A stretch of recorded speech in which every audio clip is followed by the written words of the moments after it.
আজকে তোমাদের এমন একটা ঘটনার কথা বলবো, যেটা শুনলে হয়তো তোমরা কোনোদিন গভীর জঙ্গলে একা যেতে সাহস পাবে না। একটা অদ্ভুত গ্রাম, জঙ্গলের ভিতরে লুকিয়ে থাকা রহস্য, আর এমন এক দেবী যাকে গ্রামের মানুষ আজও পূজা করে ভয় পেয়ে, কারণ তারা বিশ্বাস করে দেবী রেগে গেলে পুরো গ্রাম শেষ হয়ে যায়। কিন্তু প্রশ্ন হল, তিনি সত্যিই দেবী নাকি ভয়ঙ্কর কোনো আত্মা? ভিডিওটা শেষ পর্যন্ত দেখো। ঝাড়গ্রামের গভীর জঙ্গলের ভিতরে ছিল একটা ছোট্ট আদিবাসী গ্রাম, রক্তডাঙ্গা। গ্রামটা এতটাই নির্জন ছিল যে বাইরের লোকজন খুব কমই সেখানে যেত। চারপাশে শুধু ঘন জঙ্গল, উঁচু শালগাছ আর অদ্ভুত নীরবতা। দিনের বেলাতেও জায়গাটা কেমন যেন অন্ধকার লাগত। এই গ্রামের সবচেয়ে অদ্ভুত বিষয় ছিল গ্রামের মাঝখানে থাকা একটা পুরনো মন্দির। মন্দির বলতে পাথর আর কাঠ দিয়ে বানানো ছোট্ট একটা জায়গা, কিন্তু সেই মন্দিরের সামনে সবসময় লাল কাপড়, হাড় আর শুকনো ফুল ঝুলতে দেখা যেত। আর প্রতি পূর্ণিমার রাতে পুরো গ্রামের মানুষ সেখানে জড়ো হতো। তারা বিশ্বাস করত জঙ্গলের দেবী ওই রাতে জেগে ওঠেন। যদি তাকে সন্তুষ্ট রাখা যায়, গ্রাম নিরাপদ থাকে, আর যদি না রাখা যায়, তাহলে কেউ না কেউ হারিয়ে যায়। এই গল্পের শুরু অয়নকে নিয়ে। অয়ন ছিল কলকাতার ছেলে, বয়স 24। সে ইউটিউবে রহস্য আর হরর ভিডিও বানাত। তার চ্যানেলের নাম ছিল ডার্ক ট্রুথ বাংলা। একদিন সে ইন্টারনেটে রক্তডাঙ্গা গ্রামের একটা পুরনো পোস্ট পড়ে। পোস্টে লেখা ছিল, ওই গ্রামের মানুষ আজও নাকি জঙ্গলের আত্মাকে পূজা করে। এই লাইনটাই অয়নের মাথায় আগুন ধরিয়ে দিল। সে ঠিক করল, যেভাবেই হোক ওই গ্রামে গিয়ে সত্যিটা জানবে। তার সঙ্গে গেল দুই বন্ধু, ঋত্বিক আর শুভ। ঋত্বিক সবসময় সাহসী আর মজা করতে ভালোবাসত, কিন্তু শুভ একটু শান্ত স্বভাবের ছিল। সে এসব জায়গায় আসতে খুব একটা রাজি ছিল না। তিনজন জিপে করে জঙ্গলের ভিতর ঢুকতে ঢুকতে সন্ধ্যার দিকে পৌঁছাল রক্তডাঙ্গা গ্রামে। গ্রামে ঢুকেই তাদের তেমন যেন অদ্ভুত লাগল। সবাই তাদের দিকে চুপচাপ তাকিয়ে আছে। কেউ হাসছে না, কেউ কথা বলছে না। একজন বৃদ্ধ এগিয়ে এসে জিজ্ঞেস করলেন, আপনারা কারা? অয়ন হাসল, আমরা শহর থেকে এসেছি, ভিডিও বানাই, কয়েকদিন থাকতে চাই। বৃদ্ধের মুখ গম্ভীর হয়ে গেল, এখানে বাইরের লোক থাকে না। অয়ন বলল, আমরা শুধু গ্রামের ঐতিহ্য নিয়ে ভিডিও করব। বৃদ্ধে কিছুক্ষণ চুপ করে থেকে বললেন, পূর্ণিমার আগে চলে যাবেন। কেন? অয়নের হাসল, বৃদ্ধর নাক দিয়ে। বৃদ্ধ উত্তর দিলেন না, শুধু জঙ্গলের দিকে তাকিয়ে রইলেন। গ্রামের একপাশে তাদের থাকার ব্যবস্থা হল। রাতে খাওয়ার সময় অয়ন লক্ষ্য করল, গ্রামের সব ঘরের দরজায় লাল চিহ্ন আঁকা। শুভ ফিসফিস করে বলল, দেখেছি। ঋত্বিক হেসে বলল, লোকাল ট্র্যাডিশন হবে।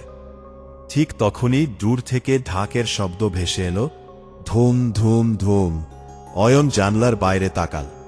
জঙ্গলের দিক থেকে আগুনের আলো দেখা যাচ্ছে। সে মোবাইল ক্যামেরা নিয়ে বাইরে বেরোল। দূরে কয়েকজন মানুষ আগুন হাতে জঙ্গলের দিকে যাচ্ছে। অয়ন তাদের অনুসরণ করতে লাগল। শুভ ভয় পেয়ে বলল, এই রাতে যাবি? ঋত্বিক হাসি মুখে বলল, এটাই তো কন্টেন্ট। তিনজন চুপচাপ তাদের পিছনে গেল। জঙ্গলের গভীরে পৌঁছে তারা যা দেখল, তাতে শরীর ঠান্ডা হয়ে গেল। একটা বিশাল গাছের সামনে গ্রামের লোকজন গোল হয়ে দাঁড়িয়ে আছে। গাছটার চারপাশে হাড় ঝুলছে, লাল কাপড় বাঁধা, আর মাঝখানে দাঁড়িয়ে আছে এক মহিলা। তার শরীরে লাল শাড়ি, গলায় ফুলের মালা, মুখে সাদা রং আর চোখে কালো দাগ। তিনি অদ্ভুতভাবে নাচছিলেন। চারপাশের সবাই মাথা নিচু করে মন্ত্রের মতো কিছু বলছিল। হঠাৎ মহিলা থেমে গেলেন। ধীরে ধীরে মাথা তুলে সরাসরি অয়নের দিকে তাকালেন। অয়নের বুক কেঁপে উঠল, কারণ এই দূর থেকেও সে দেখতে পেল মহিলার চোখ পুরো লাল। পরের মুহূর্তেই চারপাশের সব মশাল একসঙ্গে নিভে গেল। অন্ধকার, শুধু জঙ্গলের মধ্যে কারো ভারী শ্বাস নেওয়ার শব্দ। শুভ কাঁপা গলায় বলল, চল পালায়। ঠিক তখনই অয়ন শুনতে পেল খুব কাছে কেউ ফিসফিস করে বলছে, কেন এসেছে? অয়ন চমকে পিছনে তাকাল। কেউ নেই, কিন্তু তার ঘাড়ের কাছে বরফের মতো ঠান্ডা বাতাস লাগল। তারপর হঠাৎ সব মশাল আবার জ্বলে উঠল, কিন্তু মাঝখানে দাঁড়িয়ে থাকা মহিলাটা নেই। উঠাও! সেই রাতে অয়নের ঘুম এল না। বাইরে থেকে বারবার জঙ্গলের দিক থেকে ঢাকের শব্দ আসছিল। রাত প্রায় 2:30 নাগাদ সে শুনতে পেল কেউ যেন তার ঘরের বাইরে হাঁটছে। টপ টপ টপ, যেন খালি পায়ে কেউ মাটিতে হাঁটছে। অয়ন ধীরে দরজা খুলল। বাইরে কেউ নেই, শুধু কাদার উপর ভেজা পায়ের ছাপ। সেই ছাপগুলো সোজা জঙ্গলের দিকে গেছে। অয়নের মাথায় আবার ভিডিওর চিন্তা এলো। সে ক্যামেরা নিয়ে বেরিয়ে পড়ল। জঙ্গলের ভিতর যত এগোচ্ছিল শব্দ তত বাড়ছিল। ঢাক, মন্ত্র আর মেয়েদের কান্না। হঠাৎ সে একটা জায়গায় এসে থামল। চারপাশে অনেকগুলো মাটির প্রদীপ জ্বলছে। মাঝখানে একটা পাথরের বেদি, আর বেদির উপর রক্ত। রক্ত! অয়ন আতঙ্কে পিছিয়ে এলো। ঠিক তখনই পেছন থেকে একটা গলা ভেসে এলো, ওখানে দাঁড়িও না। অয়ন ঘুরে দেখল গ্রামের সেই বৃদ্ধ দাঁড়িয়ে। তার নাম ছিল ধীরেন হাসদা। তিনি ধীরে বললেন, ওই জায়গা ভালো না। অয়ন জিজ্ঞেস করল, ওই মহিলা কে? ধীরেন কাকার মুখ শক্ত হয়ে গেল। ওকে কেউ প্রশ্ন করে না। তিনি কি সত্যিই দেবী? বৃদ্ধ কিছুক্ষণ চুপ করে থেকে বললেন, আগে মানুষ ছিল। অয়নের শরীর ঠান্ডা হয়ে গেল। মানে? ধীরেন কাকা দীর্ঘশ্বাস ফেললেন। আজ থেকে বহু বছর আগে এই জঙ্গলে এক মহামারী ছড়িয়ে পড়েছিল। গ্রামের মানুষ একে একে মারা যাচ্ছিল। তখন গ্রামের লোকেরা এক তান্ত্রিককে ডাকে। সে বলে, জঙ্গলের আত্মাকে জাগাতে হবে, তাহলেই গ্রাম বাঁচবে। তারপর সেই রাতে একটা মেয়েকে উৎসর্গ করা হয়। অয়নের গলা শুকিয়ে গেল। মেয়েটার নাম ছিল দেবলীনা। বাতাস হঠাৎ ঠান্ডা হয়ে গেল। ধীরেন কাকা ধীরে বললেন, তারপর থেকে প্রতি পূর্ণিমায় সে ফিরে আসে। পরদিন সকালে শুভ বলল, সে আর এখানে থাকবে না।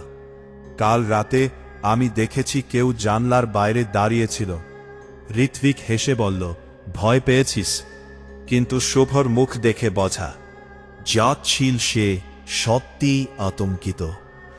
অয়ন তখনও ক্যামেরার ফুটেজ দেখছিল। হঠাৎ একটা জায়গায় ভিডিও থেমে গেল। তারপর কয়েক সেকেন্ডের জন্য স্ক্রিনে দেখা গেল সেই লাল চোখওয়ালা মহিলা ক্যামেরার একদম সামনে দাঁড়িয়ে আছে, আর তার ঠোঁটে অদ্ভুত হাসি। অয়ন চমকে উঠল, কারণ সে স্পষ্ট মনে করতে পারছে ওই সময় সেখানে কেউ ছিল না। ঠিক তখনই বাইরে চিৎকার শোনা গেল। 3 জন দৌড়ে বাইরে বেরোল। গ্রামের মানুষ জঙ্গলের দিকে দৌড়াচ্ছে। ধীরেন কাকা কাপা গলায় বললেন, আরেকজন হারিয়েছে, একটা ছোট্ট ছেলে নিখোঁজ হয়েছে। অয়ন জিজ্ঞেস করল, কোথা থেকে? ঘর থেকে। কেউ কিছু দেখেনি? এক মহিলা কাঁদতে কাঁদতে বললেন, নাতেও বলছিল একটা দিদি ওকে ডাকছে। অয়নের বুক কেঁপে উঠল। সেই দিন বিকেলে অয়ন একা জঙ্গলে গেল।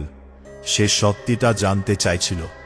জঙ্গলের গভীরে পৌঁছে সে একটা পুরনো ভাঙা মন্দির দেখতে পেল। মন্দিরের চারপাশে শুকনো রক্তের দাগ, দেয়ালে অদ্ভুত চিহ্ন। হঠাৎ ভিতর থেকে মেয়েদের কান্নার শব্দ ভেসে এলো। অয়ন টর্চ জ্বালিয়ে ভিতরে ঢুকল। ভিতরে অনেকগুলো পুরনো মাটির পুতুল পড়ে আছে, আর দেয়ালে ঝুলছে মানুষের চুলের গোছা। তার বুক ধরফর করতে লাগল। ঠিক তখনই সে শুনল অয়ন। সে ঘুরে তাকাল। দেবলীনা দাঁড়িয়ে আছে। আজ তার মুখে রাগ নেই, বরং কেমন যেন দুঃখ। সে ধীরে বলল, ওরা আমাকে বন্দী করে রেখেছে। অয়ন কাপা গলায় বলল, তুমি কে? আমি দেবী নেই। তার চোখ দিয়ে কালো জল পড়তে লাগল। ওরা আমাকে মেরেছিল। হঠাৎ পুরো মন্দির কেঁপে উঠল। দেবলীনার মুখ বিকৃত হয়ে গেল। সে ভয়ঙ্করভাবে চিৎকার করে উঠল। তার শরীর থেকে কালো ধোঁয়া বেরোতে লাগল। অয়ন পিছিয়ে গেল। তারপর সে দেখতে পেল দেবলীনার পিছনে আরো অনেক মুখ, মৃত মানুষের মুখ। তারা একসঙ্গে ফিসফিস করছে, মুক্তি। অয়ন দৌড়ে মন্দির থেকে বেরিয়ে এলো। রাতে ধীরেন কাকা সব সত্যি বললেন। দেবলীনাকে উৎসর্গ করার পর গ্রামে মহামারী থেমে যায়। তাই সবাই বিশ্বাস করতে শুরু করে সে দেবী হয়ে গেছে। কিন্তু সত্যি হলো ওর আত্মা শান্তি পায়নি। তাহলে এই সব মৃত্যু? বৃদ্ধ চোখ নামিয়ে বললেন, গ্রামের লোকেরা আজও ওকে আটকে রাখার জন্য রক্ত দেয়। হয়ে গেল মানে? প্রতি কয়েক বছরে একজন করে মানুষ উৎসর্গ করা হয়। শুভ আতঙ্কে বলল, এরা পাগল। ঠিক তখনই বাইরে ঢাকের শব্দ শুরু হলো, ধুম ধুম ধুম। ধীরেন কাকা ফ্যাকাশে হয়ে গেলেন। আজ পূর্ণিমা। হঠাৎ দরজায় ধাক্কা পড়ল। গ্রামের কয়েকজন লোক দাঁড়িয়ে, তাদের চোখ অদ্ভুত ফাঁকা। একজন বলল, দেবী ডাকছেন। অয়নের বুকে ঠান্ডা হয়ে গেল। তিনজনকে জোর করে জঙ্গলের সেই বড় গাছটার সামনে নিয়ে যাওয়া হলো। চারপাশে আগুন জ্বলছে। গ্রামের মানুষ মন্ত্র পড়ছে। মাঝখানে দাঁড়িয়ে আছে দেবলীনা। আজ সে আরো ভয়ঙ্কর। তার চুল বাতাসে উড়ছে, চোখ জ্বলছে আগুনের মতো। একজন বৃদ্ধ ছুরি হাতে এগিয়ে এল। ধীরেন কাকা চিৎকার করে বললেন, থামো। কিন্তু কেউ শুনল না। ঠিক তখনই দেবলীনা হঠাৎ আকাশের দিকে তাকিয়ে ভয়ঙ্কর চিৎকার করল। চারপাশে ঝড় শুরু হলো। গাছগুলো কাঁপতে লাগলো। মাটির নিচ থেকে যেন অসংখ্য হাত বেরোতে লাগলো। গ্রামের মানুষ ভয় পেয়ে পিছিয়ে গেল। দেবলীনা হঠাৎ অয়নের দিকে তাকাল। তার চোখে জল। অয়ন বুঝতে পারছিল না কি করবে। ধীরেন কাকা চিৎকার করে বললেন, ওর আত্মা এই গাছের সঙ্গে বাঁধা। অয়ন গাছটার দিকে তাকাল। গাছের গায়ে মানুষের মুখের মতো চিহ্ন, আর মাঝখানে একটা লাল পাথর বসানো। ধীরেন কাকা বললেন, পাথরটা ভাঙতে হবে। ঋত্বিক একটা জ্বলন্ত কাঠ তুলে গাছের দিকে ছুঁড়ে মারল। কিন্তু কিছু হল না, বরং চারপাশের আগুন আরো বেড়ে গেল। দেবলীনা ভয়ঙ্করভাবে কাঁদতে লাগল। অয়ন দৌড়ে গিয়ে একটা কোড়াল তুলে নিল। তারপর জোরে আঘাত করল লাল পাথরে। প্রথম আঘাতে কিছু হল না। দ্বিতীয় আঘাতে পাথরে ফাটল ধরল। সঙ্গে সঙ্গে পুরো জঙ্গল কেঁপে উঠল। দেবলীনা চিৎকার করে উঠল। তার শরীর থেকে কালো ধোঁয়া বেরোতে লাগল। চারপাশে মৃত মানুষের মুখ দেখা যাচ্ছিল। অয়ন শেষবার কুড়াল চালাল। পাথরটা ভেঙে চুরমার হয়ে গেল। একটা বিকট শব্দ হল। তারপর হঠাৎ সব আলো নিভে গেল। কয়েক সেকেন্ড পুরো অন্ধকার, শুধু বাতাসের শব্দ। তারপর ধীরে ধীরে সব শান্ত হয়ে গেল। আগুন নিভে গেছে। ঢাকের শব্দ থেমে গেছে। আটিতে দাঁড়িয়ে। এবার তার মুখ শান্ত, চোখ স্বাভাবিক। সে ধীরে অয়নের দিকে তাকিয়ে হাসল, ধন্যবাদ। তারপর ধীরে ধীরে তার শরীর আলো হয়ে মিলিয়ে গেল। চারপাশের গাছগুলোও যেন হালকা হয়ে গেল। গ্রামের মানুষ একে একে মাটিতে বসে পড়ল, যেন বহুদিন পরে পাড়া ঘোর থেকে বেরিয়েছে। ধীরেন কাকার চোখে জল চলে এলো। শেষ পর্যন্ত ও মুক্তি পেল। পরদিন সকালে অয়নরা গ্রাম ছাড়ার প্রস্তুতি নিল। আজ গ্রামের পরিবেশ একদম আলাদা। মানুষজন প্রথমবার হাসছে, বাচ্চারা খেলছে, যেন একটা অভিশাপ কেটে গেছে। জিপে ওঠার আগে অয়ন শেষবার জঙ্গলের দিকে তাকাল। গভীর শালের বনের ভিতর কয়েক সেকেন্ডের জন্য সে একটা লাল শাড়ি পরা মেয়েকে দাঁড়িয়ে থাকতে দেখাল। কিন্তু এবার তার মুখে ভয় ছিল না, শুধু শান্ত হাসি। অয়ন ক্যামেরার দিকে তাকিয়ে বলল, সব আত্মা ভয়ঙ্কর হয় না, কিছু আত্মা শুধু মুক্তি চায়। ঠিক তখনই ক্যামেরার স্ক্রিন হঠাৎ কেঁপে উঠল, তারপর নিজে থেকে বন্ধ হয়ে গেল। সমাপ্ত।